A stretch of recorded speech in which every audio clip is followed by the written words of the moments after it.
খসড়া ভোটার তালিকা প্রকাশ করেছে নির্বাচন কমিশন। এবছর দেশে ভোটার সংখ্যা দাঁড়িয়েছে 12,36,83,512 জনে। গত এক বছরে ভোটার বেড়েছে 18,03,524 জন। ভোটার বৃদ্ধির হার 1.5%। আজ আগারগাঁওয়ে নির্বাচন ভবনে সাংবাদিকদের ব্রিফিংয়ে এই তথ্য জানান নির্বাচন কমিশনের ব্রিগেডিয়ার জেনারেল অবসরপ্রাপ্ত আবুল ফজল মোহাম্মদ সানাউল্লাহ। আফরিন জাহানের প্রতিবেদন। দেশে নারী ভোটারের চেয়ে পুরুষ ভোটারের সংখ্যা বেশি। মোট পুরুষ ভোটার 6,33,30,103 জন। মোট নারী ভোটার 6,03,52,415 জন এবং তৃতীয় লিঙ্গের ভোটার 994 জন। নির্বাচন কমিশনার অবসরপ্রাপ্ত ব্রিগেডিয়ার জেনারেল আবুল ফজল মোহাম্মদ সানাউল্লাহ আজ খসড়া তালিকা প্রকাশ অনুষ্ঠানে জানান, নতুন করে ভোটার তালিকায় যুক্ত হয়েছেন 18,33,352 জন।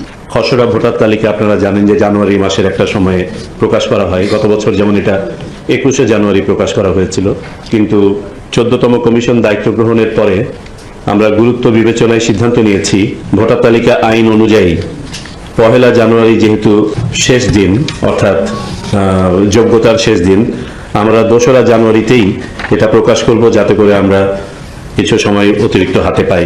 আজকের খসড়া ভোটার তালিকায় আমাদের ভোটার সংখ্যা 12,36,83,512।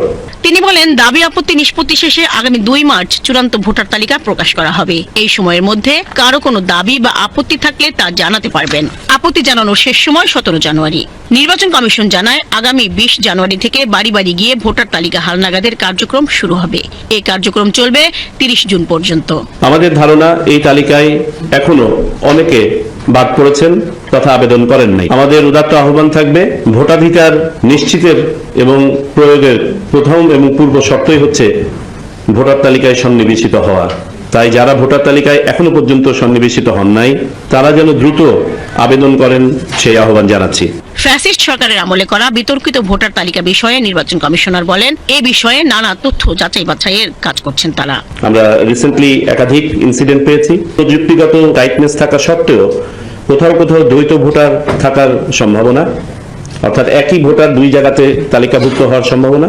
আর তৃতীয়ত হচ্ছে বিদেশি নাগরিক প্রতারণা করে তালিকার মধ্যে সংযুক্ত হয়ে গেছেন কিনা। গেল বছরের 2 মার্চ প্রকাশিত সর্বশেষ হালনাগাদ অনুযায়ী দেশে ভোটার রয়েছে 12,18,50,160 জন।